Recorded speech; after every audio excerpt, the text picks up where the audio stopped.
আসসালামু আলাইকুম। প্রিয় দর্শক, একটা প্রশ্ন দিয়ে আলোচনাটা শুরু করি।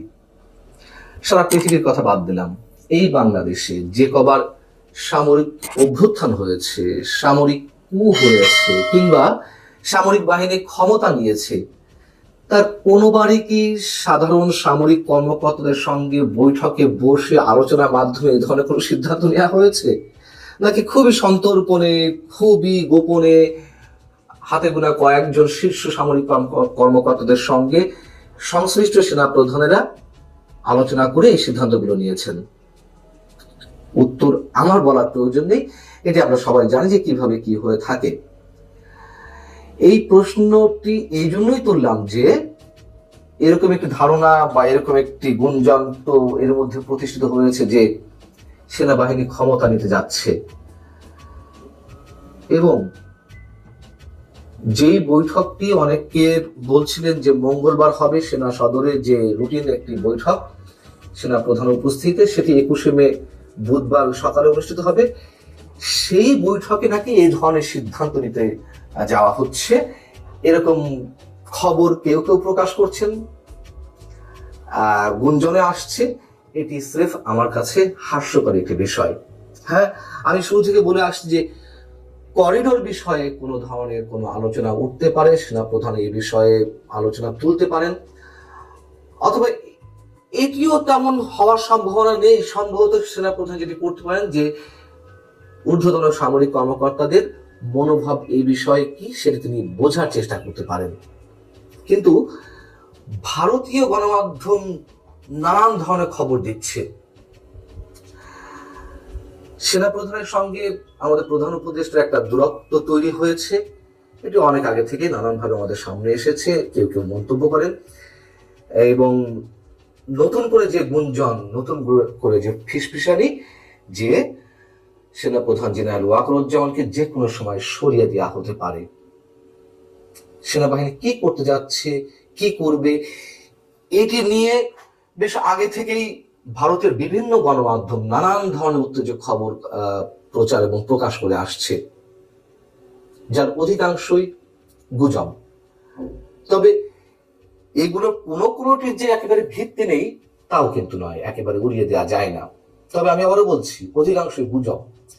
সেনা সদরে সেনাবাহিনীর যে বৈঠকটি বুধবার অনুষ্ঠিত হতে যাচ্ছে, সেটা নিয়ে নানান ধরনের গুঞ্জন, মানুষের মধ্যে একটা কৌতূহলের সৃষ্টি হয়েছে, একটা আগ্রহের সৃষ্টি হয়েছে কি হতে যাচ্ছে এই বৈঠকে, সেটি নিয়ে ভারতের বিভিন্ন গণমাধ্যম, প্রথম সারির গণমাধ্যমগুলো বেশ উত্তেজক খবর দিচ্ছে। বলছে যে এই বৈঠকে আগামী দিনে সেনাবাহিনীর কর্ম পরিকল্পনা সম্বন্ধে আলোচনা হতে পারে, যেটা আমি প্রথমেই বলছিলাম যে এই ধরনের আলোচনা আসলে এই ধরনের ওপেন বৈঠকে কখনো হয় না। যাই হোক, এই গণমাধ্যমগুলো বলছে সেনাপ্রধান জেনারেল ওয়াকারুজ্জামান এবং আমাদের প্রধান উপদেষ্টা ডক্টর মোহাম্মদ ইউনূসের মধ্যে বিরোধ আরো তীব্র হয়েছে। হতে পারে, অস্বাভাবিক কিছু নয়।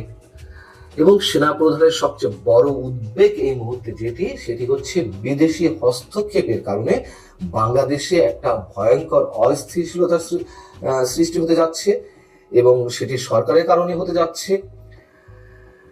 এটি ভারতের গণমাধ্যমে ব্যাখ্যা করার কোনো প্রয়োজন নেই। সাম্প্রতিক সময়ে সাধারণ মানুষের যে উদ্বেগের বিষয়, রাজনৈতিক দলগুলো থেকে শুরু করে কনসার্ন যারা রয়েছেন, বিভিন্ন প্রতিষ্ঠান কিংবা ব্যক্তি, অবশ্যই এটি নিয়ে আলোচনা চলছে। সেনাপ্রধান সেটি নিয়ে উদ্বিগ্ন, তিনি এর বিরুদ্ধে অবস্থান নিয়েছেন। আমি অনেকখানি নিশ্চিত করে বলতে পারি, যতটুকু আমি জানি। ভারতীয় গণমাধ্যমগুলো যে বিষয়টি উল্লেখ করছে স্পষ্টভাবে, মানে তাদের ভাষায়, যে এই মুহূর্তে বাংলাদেশের সেনাপ্রধানের উদ্বেগের কারণ দুটি।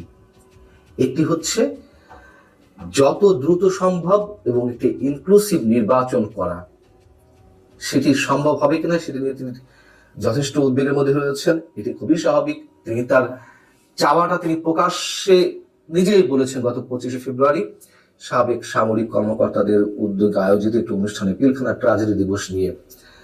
সেখানে তিনি বলেছেন যে তিনি চান একটি ইনক্লুসিভ নির্বাচন, ফ্রি ফেয়ার নির্বাচন, এবং যত দ্রুত সম্ভব বাংলাদেশকে একটা গণতান্ত্রিক প্রক্রিয়ায় উন্নত করার ব্যবস্থা করতে।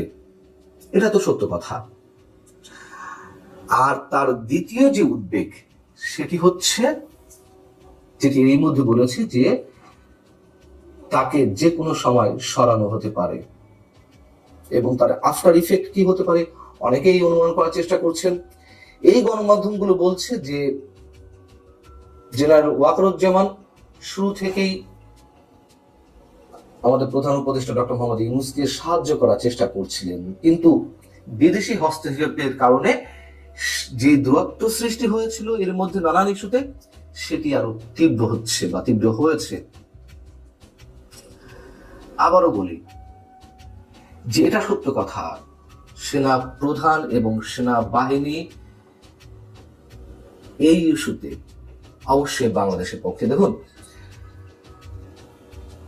সেনাবাহিনীকে যতই বিতর্কিত করা হোক না কেন, অথবা সেনাবাহিনী নিজেই যত বিতর্কের মধ্যে পড়ুক না কেন, দিন শেষে সেনাবাহিনী দেশের সার্বভৌমত্বের পক্ষে সবসময় দাঁড়িয়েছে এবং দাঁড়াবে, এটি আমাদের দৃঢ় বিশ্বাস। এবং সেই জায়গা থেকে করিডোর ইস্যুতে বিশেষজ্ঞরা যা বলছেন একেবারে তো ফেলনা না। এখনো পর্যন্ত কোন বিশেষজ্ঞ বলেছেন যে হ্যাঁ এটি আমাদের সার্বভৌমত্বের জন্য হুমকি নয়? কেউ বলেছেন? কোন রাজনৈতিক দল বলেছে? হাতে গোনা সরকারের আশীর্বাদ পুষ্ট দু একটি রাজনৈতিক দল ছাড়া সবাই তো সরব হচ্ছে। সেখানে সেনাবাহিনী করিডোর ইস্যুতে বিপক্ষে থাকবে না, এটা মনে করার কোনো কারণ নেই। এবং বুধবারের বৈঠক নিয়ে সরকারের পক্ষ থেকে এটি ঠেকানোর একটা প্রাণান্তকর চেষ্টা করা হচ্ছে, সেটিও নানানভাবে গুঞ্জন আকারে ছড়াচ্ছে। আর ভারতীয় গণমাধ্যমগুলো সেটিকে একেবারে এস্টাবলিশ করার চেষ্টা করছে যে সরকার যে কোনো মূল্যে এই বৈঠকটি ঠেকাতে চায়। কি এমন সিদ্ধান্ত হবে সেই বৈঠকে ক্ষমতা নেওয়ার কোনো বিষয় আলোচনা তো হবেই না। তাহলে কেন ঠেকাতে চাইবে সরকার? করিডোর ইস্যুতে আলোচনা হবে এটি নিয়ে? হবে এমন কোন ক্লিয়ার কোনো পিকচার পাওয়া গেছে আগে থেকে? আর যদি ঠেকিয়ে থাকেও সরকার, মানে ঠেকানোর চেষ্টা করে থাকে, যদি সেনা প্রধান